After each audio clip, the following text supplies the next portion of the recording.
Factorisation क्या चीज होती है? सबसे पहले देखें, फैक्ट जोड़े जोड़े दो को कहते हैं ना, एक चीज को तो कभी नहीं हमने, ये आपको अच्छी नहीं लगती, ठीक है, मुझे पता है, मैं बच्चों को पढ़ाती हूँ, मुझे शॉर्ट क्वेश्चन में आता होता है, इस तरह का क्वेश्चन लॉन्ग क्वेश्चन नहीं आता। ये हम पहले आपको कॉमन लेना सिखाएंगे, जो चीज सबके पास मौजूद है वो उनसे ले लेंगे। सिंपल चीज ये है कि हम यहाँ पे कोई फार्मूला भी नहीं लगा सकते।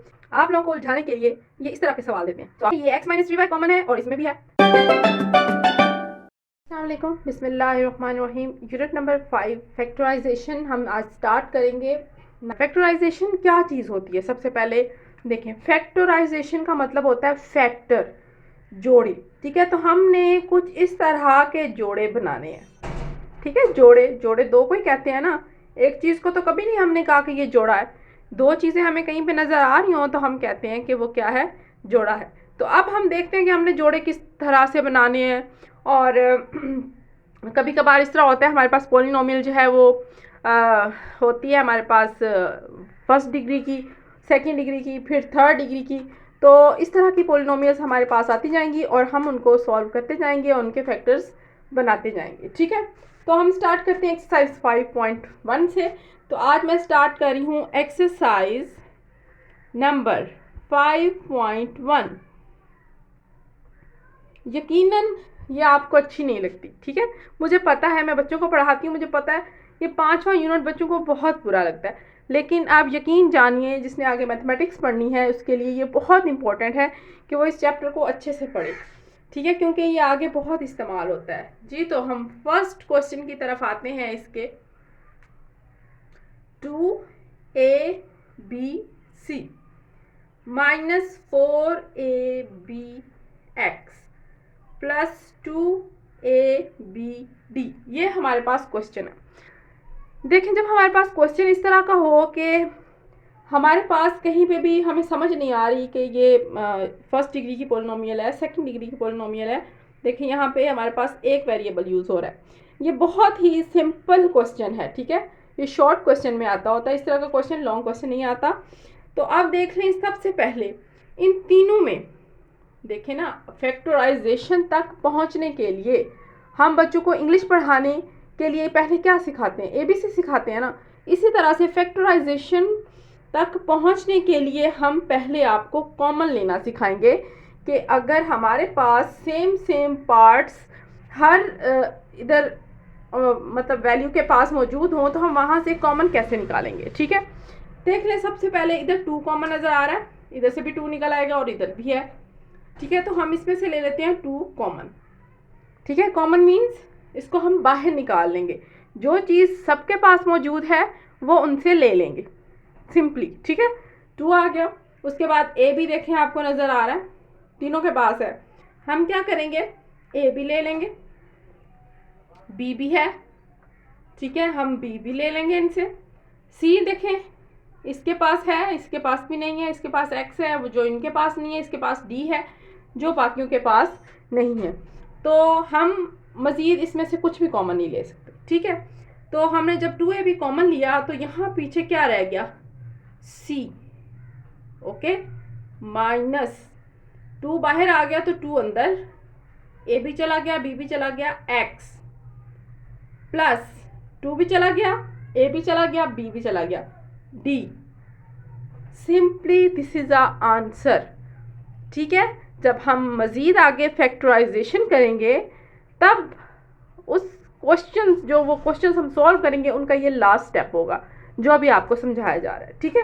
सेकंड क्वेश्चन की तरफ, फर्स्ट क्वेश्चन के सेकंड पार्ट की तरफ हम आते हैं।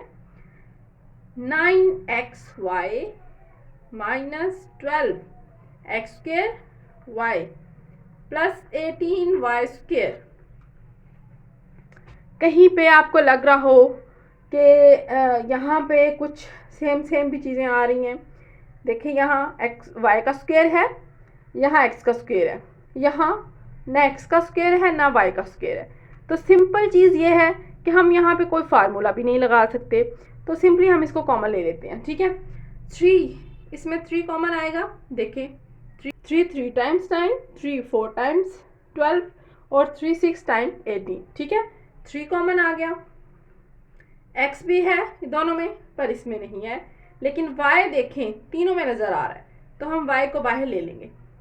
यहाँ रह जाएगा 3x माइनस 4x² प्लस 6, यहाँ एक y बाहर चला गया, ये y आ गया। ठीक है, तो हम इसको अगर सेट करके लिखें तो कैसे लिखेंगे? 3y इंटू, अगर मैं इसको 3x plus 6y minus 4x² लिखूं तो ये भी ठीक है। ठीक है, तो ये इसका आंसर है। थर्ड पार्ट की तरफ हम आते हैं इसके। -3x² y minus 3x plus 9xy²। ठीक है जी, इधर भी y का स्क्वायर है, इधर भी x का स्क्वायर है और सिंपली x दिया हुआ है। तो हम क्या करते हैं, हम -3 कॉमन ले लेते हैं। देखें, तीनों में से ले सकते हैं, x भी ले सकते हैं, x भी ले लें। ये रह जाएगा xy प्लस 1, माइनस कॉमन है तो ये इसको माइनस कर देगा, 3 टाइम x चला गया y²। ये इसका सिंपली आंसर है। ठीक है, फोर्थ पार्ट इसका सॉल्व करते हैं। 5ab² c³ minus 10a² b³ minus 20a³ bc²। आप लोगों को उलझाने के लिए ये इस तरह के सवाल देते हैं। तो आपने बिल्कुल परेशान नहीं होना, हम भी मैथमेटिशियंस बनने जा रहे हैं। सॉरी, ये बनाया हुआ भी किसी मैथमेटिशियन का है क्वेश्चन, और हम लोग भी मैथमेटिशियंस बनने जा रहे हैं, इसलिए हम इससे घबराएंगे बिल्कुल नहीं। तो आप देखें, 5 आ गया कॉमन, a भी कॉमन आ रहा है, a² नहीं ले सकते कॉमन क्योंकि इसमें a है। ठीक है, b² कॉमन नहीं ले सकते, इसमें b है। c² भी कॉमन नहीं ले सकते। 5abc, यहाँ बच जाएगा bc² minus 2ab² minus 4a²c। ये इसका सिंपली आंसर। ठीक है, इसका फिफ्थ पार्ट हम देख लेते हैं। 3x³ y, बहुत ही इंटरेस्टिंग क्वेश्चन है ये। आप लोग हैरान रह जाएंगे कि इतना आसान सवाल, इससे ज़्यादा आसान सवाल तो कोई हो ही नहीं सकता। ठीक है, देखते जाएं कैसे।